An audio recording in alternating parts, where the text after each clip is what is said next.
guys, how you going? I hope you're all doing really well and welcome back to another video. Now today's video is going to be a little bit different. I'm going to be talking about something that has been a major part of my life and I do get a lot of questions about, but I've never actually got around to making a dedicated video about it. So I'm actually going to be talking today about my experiences with psoriasis, which is an autoimmune disease. So here in the UK, it's actually Psoriasis Awareness Week, so I thought it was a perfect time to really go into depth, discuss how I've dealt with it throughout my life, how I've learned to manage it, and basically what techniques I use to really keep it under control. So my journey with psoriasis has been up and down like anybody's would have, and it's been a very, very long journey. So I'm going to try and condense it down to a nice short video, but I will be going into a lot more detail about how I deal with it now and how I manage it and treat it and stuff like that later on in the video. But first, I just want to give you guys a brief history of how long I've had it for and how it's kind of developed throughout my life.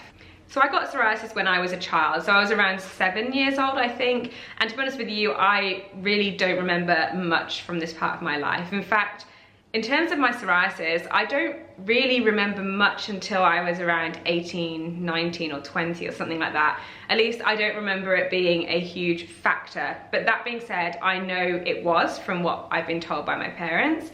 So I don't know a huge amount of information, but I was diagnosed with psoriasis around the age of 7 and I was given tar-based creams, I believe, to treat it, which is quite normal. I did do a stint in Great Ormond Street Hospital because it got quite bad at one point, but that was a bit of a random occurrence.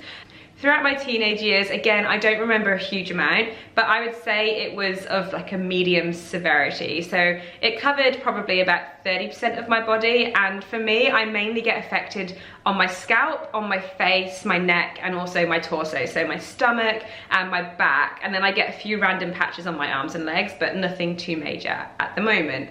So that's pretty much always been consistent throughout my life. When I was a child, I know that I had it on my entire body, and then once that settled down, it has just stayed localized to my torso and then basically my head. I do remember as I got older, I had to apply my own creams, and I was using steroid creams that were prescribed to me by the doctor. Now this is a very, very normal way to treat psoriasis, so I was using them throughout my entire teenage years. Now is when I can start going into a little bit more depth, because when I was 18, I decided I was going to move to Australia, and it was really at that point that I started to become a lot more conscious of my psoriasis, and really it started to impact how I felt about myself. So this was in 2009, and I remember when I arrived in Australia, it was pretty bad in terms of on my face and on my torso. It was really flaky, and I'd wake up and there would just be skin all behind the bed, like on the floor. It had gone down between the pillow and the bed head, and it was basically out of my control. But other than just putting steroid creams on, I wasn't doing anything myself to manage my psoriasis. I'd never been told to do anything, I'd never had anything suggested to me, so I was kind of just going with what the doctors had said, which was to apply this steroid cream. I remember I used to have it really, really bad behind my ears, and it used to crack, and it was so, so painful. And I actually also had it in my ear canal, and there was at one point when I was actually younger that it bled and filled my ear canal up with blood. So I remember it being quite bad around my face, and there's something that I still struggle with now, but there's definitely triggers that I've identified which make it worse, 100%, which I'll talk about a little bit later in the video. So the years went on, and I just continued to apply the prescribed creams and not really put much thought into how I could potentially manage it. I didn't really have any suggestions from the doctors. They just chucked me the prescription, sent me on my way. So I didn't really think about it too much. I just kept putting it on, but basically my psoriasis never improved and it never got too much worse. It just consistently stayed how it was. So things really started to change for me when I went to university. So in 2015, I went to university in Australia and I studied science, and I actually chose to major in immunopathology and also physiology, and I did a minor in biochemistry, but also did some microbiology as well. So this really helped me to start to consider maybe some of the other influences and some of the other factors that might be affecting my skin or my immune system. So as I started learning more about the human body and about the immune system and how disease develops within the body, it really started to pique my interest into how potentially our lifestyle factors could have an impact on the immune system or on disease, and maybe if there was some stuff that I was doing that could impact it. And I started to take it upon myself to kind of use myself as an experiment. This was something that had never really come across my mind at all before this, but I was always inherently aware that using steroid creams for a long period of time is not good for your skin. So I actually have a prescribed steroid cream here, which I use very rarely now, but we'll go into later. And I always noticed that on the back of these packets, they said, do not use for more than 4 weeks without consulting your doctor. And I was using these for the best part of a decade at this point, every single day. And I know that using steroid creams on your skin will atrophy the skin over time, which means it will thin the skin out. But I didn't really know the impact, and every time I'd mentioned it to a doctor, they kind of just brushed it off. They weren't really interested. They were like, no, it's fine, just take this and it will be okay. So I just followed that advice. As the years went on and I started to go through my degree, I started to try different methods, mainly related to diet, just to see if anything would benefit me. Now, I have a massive list of things that I tried. Some of them worked quite well, some of them didn't and actually had the opposite effect. But what happened was I just tried something, I ran with it, I did it for 3 to 4 months, and then I would decide whether it was working for me or not. So I'm gonna skirt over a few of them, and then some I might go into a little bit more detail, but obviously at the end, I'm gonna tell you what's worked best for me. Okay, so I went through a phase of being obsessed with microbiology, and I read so much about the microbiome. And with the microbiome comes probiotics, prebiotics, fermented foods, all that good stuff. So I went through a massive phase of introducing loads of pre and probiotics into my diet. You name it, I had it. I had all the fermented foods, all the kimchi and the sauerkraut. I was eating all the foods that are good for your gut. I was taking pre and probiotics. I was taking loads of dairy products and eating yogurt all the time. I was just trying to get in as much as possible. And I honestly don't think it made a huge difference. I have a theory as to why this is, but I'll mention it later because it kind of relates to something that has worked for me. I then tried intermittent fasting. I don't know if it had a huge impact. I think I saw a slight improvement, but I don't necessarily think I could put that down to intermittent fasting per se. I currently do kind of intermittent fast. Like, I don't strictly do it, I don't call it that, but I tend to kind of skip breakfast and have a really big lunch at midday and then have a dinner in the evening.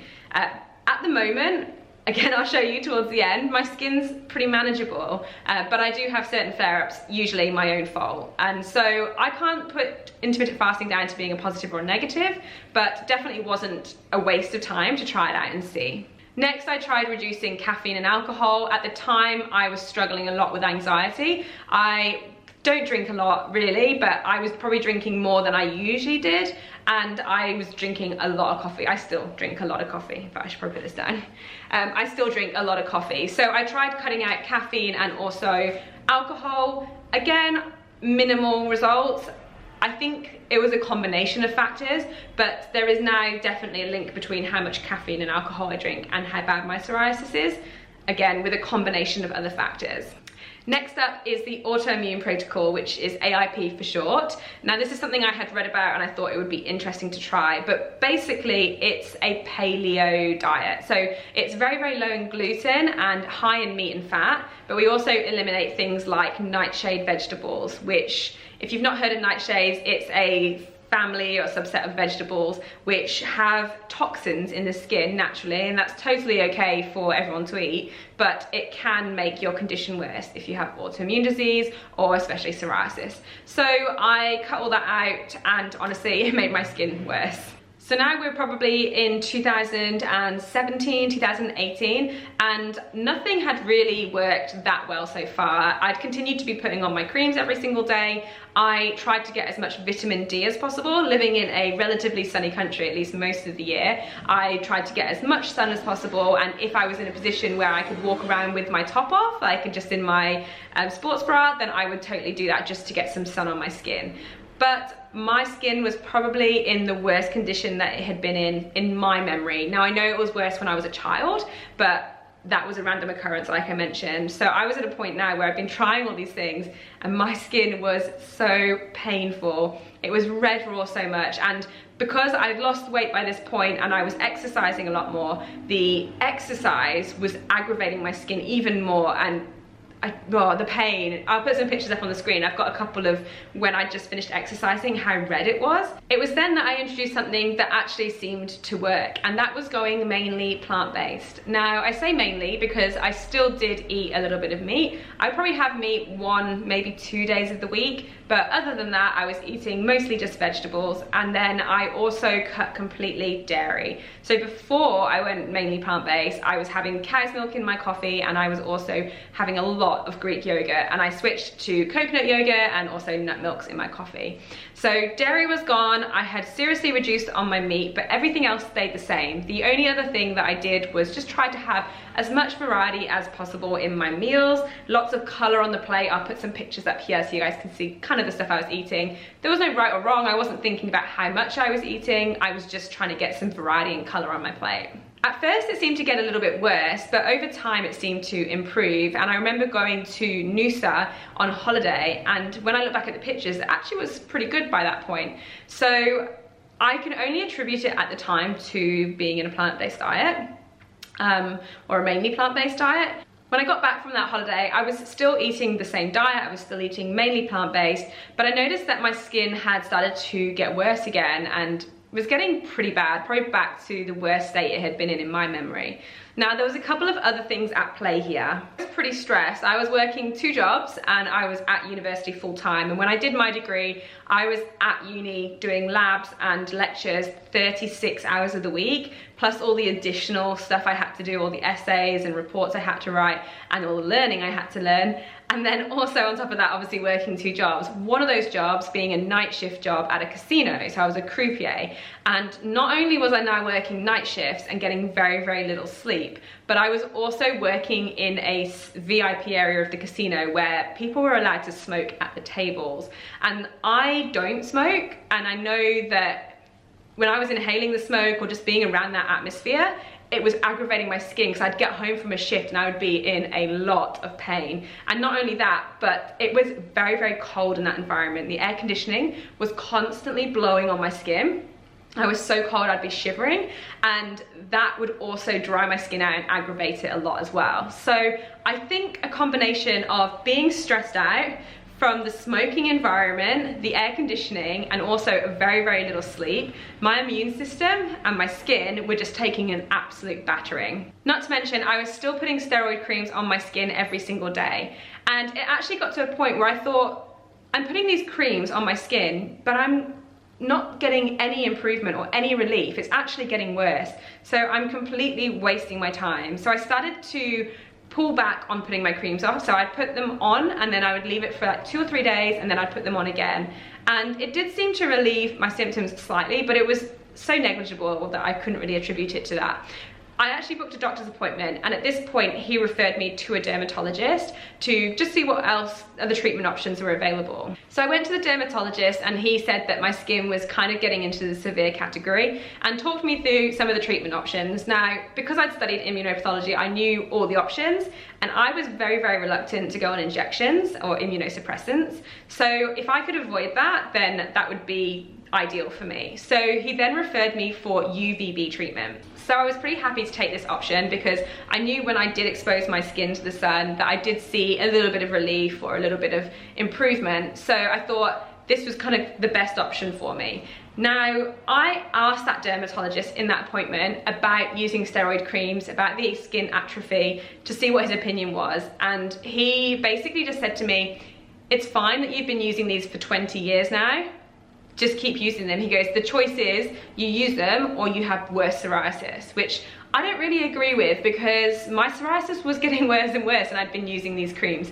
So I'm not sure about that. But anyway, the suggestion is you have Uvb treatment and then you also continue to use your steroid creams. And again, on the packets, it says you shouldn't go out in the sun, or you should avoid sun exposure if you're using these creams, because your skin's more sensitive and therefore your risk of getting cancer is higher as well. So again, I was a little bit reluctant, I was questioning it a bit, and I was really fed up by this point, to be honest with you, really fed up that I was just getting palmed off left, right, and center, and I was trying my best to manage it. You know, at this point, I'd spent 3 years, maybe even longer, trying different diets, trying different lifestyle factors to see what I could do personally and all I was getting from doctors is just like, yeah, chuck this cream on, this, and it wasn't making any difference. So I decided that while I was having my UVB treatment, I was going to stop using my steroid creams and use it as an opportunity to come off. And this is not necessarily suggested in terms of if you have been on steroid creams for a long time and then you come off them, then you tend to see a flare-up. And this was something that was always on my mind, which is why I was always a little bit reluctant just to stop taking it with no other treatment option.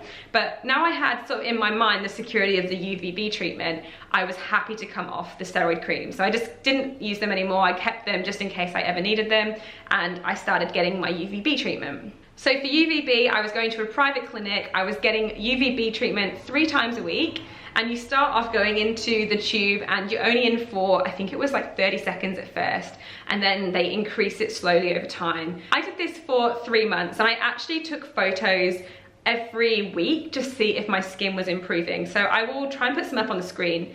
Now, it did improve, but it was still not great. It was still very clear to me that it wasn't being managed. And then additionally, I was really on edge because I'm naturally very fair. I have a lot of freckles. I spent a lot of time living in sunny countries, and skin cancer to me was a very real threat. My nan suffers from skin cancer, so it was always on my mind. And I would go to these treatments, and sometimes I would leave and I would be really burnt the next day. You know the feeling of being sunburned, and when you put your clothes on it hurts? Like it was like that. So while I did see an improvement in the appearance of my psoriasis, I didn't really feel an improvement in how it felt. It was still really painful. And I remember one day I was working in, my second job was working in a hospital, and I was sitting at my desk working, and I had a pair of jeans on, and I was just crying looking into my computer screen because I was in so much pain. And I had to actually unbutton my jeans and sit with them open because I was in so much pain where the jeans were pushing into my skin. And if you haven't got psoriasis and you haven't experienced it, all I can really liken it to is the feeling of when you have chapped lips, like really badly chapped lips all over your body. That's what it feels like. And so anything touching it is painful, and everything aggravates it. So while it was improving the appearance slightly, the pain was, if anything, more intense than ever. Also, just a quick note to mention that I had continued to eat the same diet throughout this, so that hadn't really changed. I was still eating mainly plant-based, no dairy, and everything else was the same. So 3 months after the UVB treatment, I moved to England. So I moved back from Australia to England, and I was worried. I was scared about coming away from the UVB treatment and suddenly my skin flaring up. I know in the UK it can be a little bit harder to get hold of steroids cream prescriptions, which actually I think is a good thing, because it means that they are noting that it can have an impact long term on people's skin, and maybe if it's not used responsibly, then it can be quite dangerous. But I was worried that it was just gonna flare up, and it was gonna, I mean, it sounds dramatic, but like ruin my life, because to this point, I had cried so much over my skin. I had hidden away. I was petrified of what people would think. If I went to the gym, I'd be tucking my top in so it wouldn't come up. I do a lot of handstands, you know, I was, honestly, it really controlled every single day of my life. Even things like, I worked at the casino. When you got to the casino, you had to go and get changed into your uniform in a communal change room, and I was just mortified. I'd have to wear like a tank top underneath all my uniform because I was too scared to take my tank top off. So it really had controlled my life, and I was worried that I was basically going to go back down that route. Now this was the beginning of 2019, so this was early last year, and I came back to the UK. I became a personal trainer, started a new job. I'm a self-employed personal trainer, so my hours were, in terms of what I was doing in Australia, they're less, but they were much longer hours. So I was getting up at 4, I was going to bed at 10 or 11. I was at work all day in an air-conditioned environment, so I was panicking. I was like, oh, this is gonna be bad. But I was a lot less stressed, and not only that, but I was a lot happier. I really loved my job. I love it so, so much. And I also, some stuff in my life changed, and I became a lot less stressed in that regard as well. There was a lot less pressure on me, and also external stresses. And I noticed that slowly my skin seemed to be getting better. I started to incorporate a lot more stuff that I enjoy. Now I was back in the UK, I was going bouldering a lot more, I was going out hiking with my friends and camping, being outdoors, and generally just enjoying everything I was doing. Again, at this point, my diet had not changed. I was still eating mainly plant-based, although I had started to incorporate a little bit more meat in my diet, but definitely no dairy, because I noticed if I ever accidentally ate some dairy or I chose to have some dairy, that my skin would be so itchy and so painful straight away, and it would actually start to flare up. So I knew, stay away from dairy. For me, it seems to make my skin flare up very, very quickly. So throughout 2019, I started to formulate some ideas about what was triggering my psoriasis, and I started to test it out. So if I knew that I'd had some of that in my life or in my diet, then I would see whether my skin would react. So for me, the main triggers that I identified were dairy, like I mentioned before. There's a huge one. Probably the main one is dairy. So I have to stay away completely. But I can have eggs, which I know is a bit like, is it a dairy product? But eggs are fine for me. So dairy is a no-go. I noticed that certain sugar, so basically an abundance of sugar, if I was to go and eat an entire massive block of chocolate, then my skin would probably flare up. Or if I had the gummy sweets which are covered in sugar, my skin, especially on my face, will flare up. So sugar, but I can still have sugar, if it's in excess, it starts to flare my skin up. Too much alcohol, so if I had 2 or 3 glasses of wine in a night, I just know that the next day and the day after that, my skin's gonna be a little bit worse and probably a little bit itchier as well, but then it seems to calm down after that. It's really just important for me to stay hydrated. Again, there's a lot of sugar in alcohol, so potentially that kind of goes hand in hand, but who knows. But I think I identified the overall main #1 trigger as being stress and happiness. So 2 sides of the scale. The happier and the more relaxed I am, the better my skin is. The more stressed and the more anxious I am, my skin is immediately impacted by it. If I cry, within half an hour, the skin around my eyebrows and around my hairline and all my neck flares up. And there's been so many times I've been upset over something and I've been crying about it, and I'm in this vicious circle because I'm crying about whatever's upset me, but then I get even more upset about the fact that I know it's making my skin worse, yet I can't stop because that's making me even more sad. So it's just a vicious cycle. Of course, my skin still ebbs and flows because I still go through periods of being stressed. I still go through periods of drinking too much wine or having too much caffeine or having an abundance of sugar. But overall, my skin is pretty clear. Like, I don't know if you can really see, like, it's not bad at all. And I feel like I very much have a good idea of what's gonna flare my skin up and what's not. So I know if I get overly stressed about something, then I probably can expect my skin to flare up a little bit. And if I was to have too much alcohol, then I know, again, like it's gonna flare up my skin. I suppose the key thing is that if I have a flare up or if my skin starts to get worse, I can usually attribute it to something that I have done, not just a random occurrence. Now there's another little twist to this story, and that is this time last year. It was about October last year. And this is probably something you guys didn't even know about, but I started to get a little bit of a rash just here. I'll see if I have some photos. They're not gonna be very nice if I can find them, but I just started to get a little bit of a rash. And I remember, you know, my parents lived in America, so I messaged my mum and I said, I'm getting this red rash here. Do you know what it might be? And she was like, I don't know, maybe it's psoriasis. I was like, it's not psoriasis. Like, I knew what psoriasis looked and felt like. It's not psoriasis, but I do get a lot of psoriasis just here in the crease of my nose. And it was starting to spread every day. It was starting to spread down towards the corner of my mouth. So, of course, I had my steroid creams and I started to put steroid cream on it, thinking that would clear it up.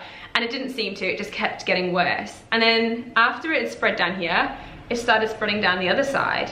And I was so confused. And it was really painful, so sore. And then I noticed it started to come up underneath my eyes, and it started to spread really bad underneath my eyes. And then I started to get it around the bottom of my mouth here as well. And I had no clue. I went to the doctor. They said, it's probably just psoriasis, just put steroid cream on it. And so I did. Nothing, it just kept getting worse. And then I went to another doctor.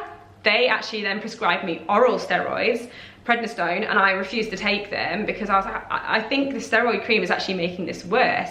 I don't want to be taking oral steroids to increase the levels of steroid. So I didn't take the steroids, but again, it continued to get worse and more painful. I couldn't put anything on my face in terms of makeup.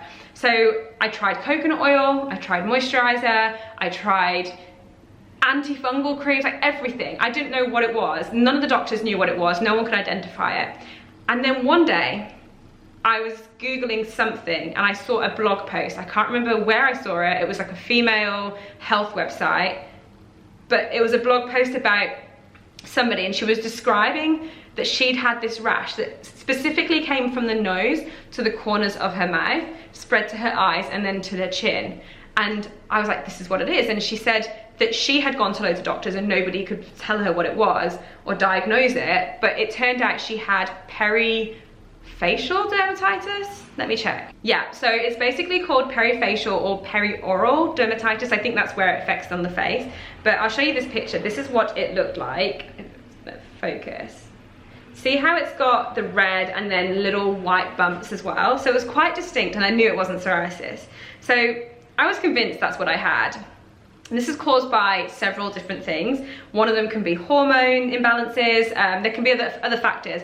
But one, interestingly, when you research it, is steroid use on the skin. And so this made me think that maybe I wasn't going crazy. So I went to another doctor and I said to him, I think this is what I've got. And he just looked at me and he goes, yes, that is what you've got. And it's probably been caused by the fact that you've used steroid creams on your face. And my mind was like, because I had been saying for years to doctors, is it okay for me to be putting this on my face? Is it okay for me to be putting this on my body? And all I'd ever been told is yes, yes, yes, it's absolutely fine. And then obviously when I'd seen the few GPs that I had seen previous, they had said to me, put steroid cream on your face to solve this issue that I was getting. And that was making it worse. And so I dealt with this for probably about 3 months.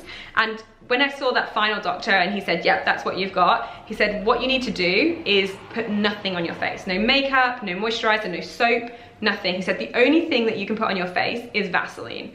And so I went and bought a massive tub of Vaseline because it was so itchy. I slathered it on my face, and I swear 2 weeks later, it was gone, completely gone. And I am so forever thankful to that doctor, because this was causing me so much stress. It was making my psoriasis worse, but it was a wake-up call that I needed. So from that moment onwards, I promised to myself that no steroid cream would ever go near my face, and I've never ever put any near my face ever since. I don't put any creams on my face. If I do get flare-ups, I just try to deal with them through my diet, or I put moisturizer on, or I put coconut oil on sometimes as well, that helps. But really, diet is the main one for me. And I have had facial flare-ups. To be honest with you, if my skin is gonna flare up, it's immediately gonna flare up on my face. That's where it comes first. And although it doesn't look too bad at the moment, I do have some patches on my neck and around my hairline and my eyes. But honestly, that's just come from me being irresponsible with my diet. I know that I've been eating not the best diet, so it's probably my fault, and I'm not drinking enough water. I feel like for me, the last 4 or 5 years of trying different things, working out what works for my skin and what doesn't work for my skin, has really benefited me, because not only do I have a better understanding of the disease and how it works in my body, but I also feel like I have a bit more control. And I think that's something that people really struggle with autoimmune diseases. I know it's something that I struggled with majorly, is that you feel like you just have no control of your body, and that it's completely temperamental and it's just doing what it wants when it wants. And it's so disheartening when you feel like you're doing something right, and you know, you're putting your medication on or whatever it might be, and it just keeps getting worse and worse and worse, and you just think, when is this going to stop? I don't know if it will stop. So I think for me, having a better understanding of how I can trigger it and how I can relieve it, that gives me a little bit more control, which makes me feel a little bit more comfortable with it. There's obviously lots of downsides to having autoimmune diseases or having health issues, and it can really affect your confidence. I know that it really did for me, especially the majority of my life.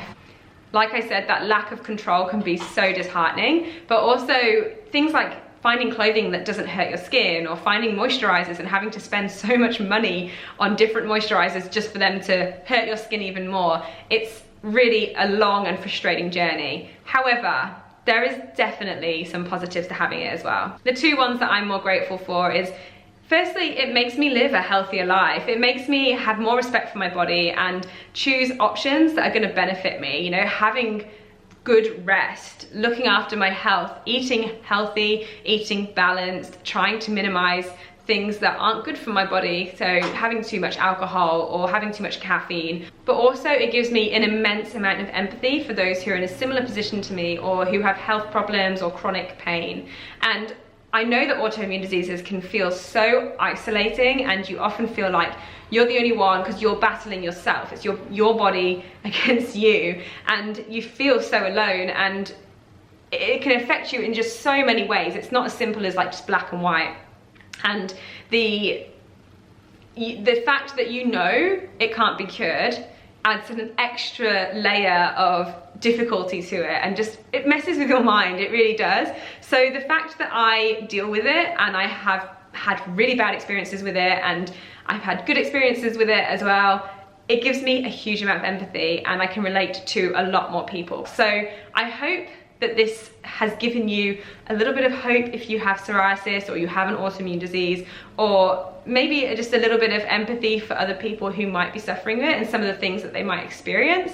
I truly believe that if I hadn't started experimenting with my diet and trying different things, I would probably still be in the same position that I was before. But I know that my psoriasis will never go into remission. It was very, very unlikely, but I feel like I have grown to come to terms with it a little bit better over the years. And although it's under control now, that if it was to flare up in the future, I would have a little bit of a better understanding of what I can do to manage that, and a little bit of a more of a sense of control as well. So I try to take solace in that. But another thing is when I talk about it, I just know that I'm not alone, and there's so many of you guys out there with the same thing. I just hope this video helps you in some way and makes you feel a little bit less alone if that's how you're feeling. But if you have any questions at all, please feel free to leave them below. I have absolutely no problem talking about this topic, and I think it's really beneficial to open the conversation. So I'm more than happy for any questions that you guys have. You can also, if you want to message me privately, head over to Instagram, message me over there, and I'll be more than happy to chat, because I know along with psoriasis lots of other questions come up as well. So anything at all, leave it down below. But other than that, I'm going to leave it here. Thank you so much for watching, guys, and I will see you in the next video.